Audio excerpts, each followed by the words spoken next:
ভাই কি অবস্থা সবার? আসেননি ভালো? এটা হচ্ছে প্রবাস জীবন, ঠিক আছে।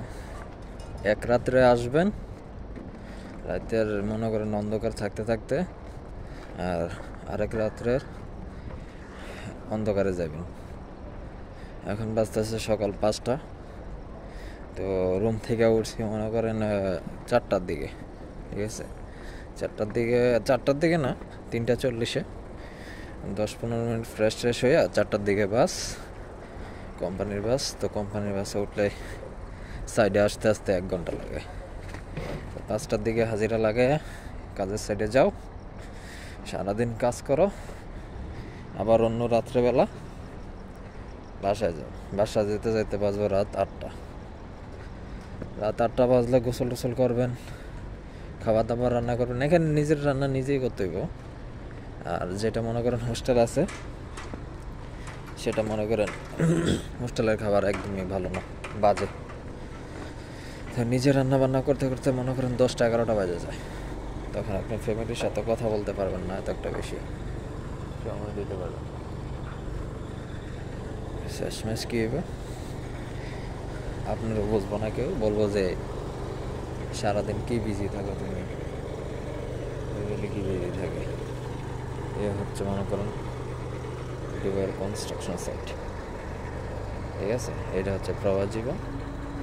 অবশ্য সবাই মনে করেন কষ্ট করে কাজ টাজ করে, মাসের শেষে বেতন পেলে বাড়িতে পাঠায়, তারপর মনে করেন ফ্যামিলির কাছ থেকে কোনো মন্ডন পাওয়া যায় না। যাই হোক, বরাবরই সবাই জানেন প্রবাস জীবন কষ্ট, কিন্তু যদি আপনি নিজেকে মানায় নিতে পারেন ততটা কষ্ট লাগবে না। কারণ এখানে আপনার মতন অনেকেই আছে, ঠিক আছে। বেশিরভাগ মনে করেন সিলেটের অধিকাংশ, আর শরীয়তপুর, মাদারীপুর এই সাইডের মানুষ একটু বেশি আর কি দুবাইতে। তো যারা আসবেন চিন্তা ভাবনা ভালো করে আসবেন, মাইন্ড চেঞ্জ করে আসবেন। বিদেশে আসলে আপনাকে যে কোনো সময় যে কোনো ধরনের কাজ করতে হবে, ঠিক আছে। ইউটিউবে দুবাইতে যেরকম চাকচক্য দেখেন, এরকম মনে করেন কোনো কিছু না। কারণ বিগত 2 বছরের মধ্যে ছুটি পাইছি আমি মনে করেন 2 থেকে 3বার। 2-3বার ছুটি পাইলে, 2-3বার ছুটি ছাড়েন, যদি সপ্তাহে একদিন ছুটি পান, তখন মনে করেন আপনার নিজের কাজ করতে করতে আপনি বিজি হয়ে যাবেন। যে আনুষঙ্গিক কাজ আছে এগুলো করতে করতে আপনি বিজি হয়ে যাবেন। দিনের বেলা দেখবেন যেদিন ছুটি আছে এদিন আপনি ঘুমানোরও সময় পাবেন না, ঠিক আছে। তো ভালো থাকেন। আর যারা মনে করেন আসার চিন্তা ভাবনা করবেন, একদম মাইন্ড চেঞ্জ করে আসবেন যে আমাকে এরকম এরকম করতে হবে, এরকমভাবে চলতে হবে, সব কিছু বুঝে চিনতে আসবেন। আর যদি পারেন দালাল থেকে সাবধান থাকেন। আর তাছাড়া মনে করেন দালাল ছাড়া কোনো কাজও করতে পারবেন না, আসতেও পারবেন না।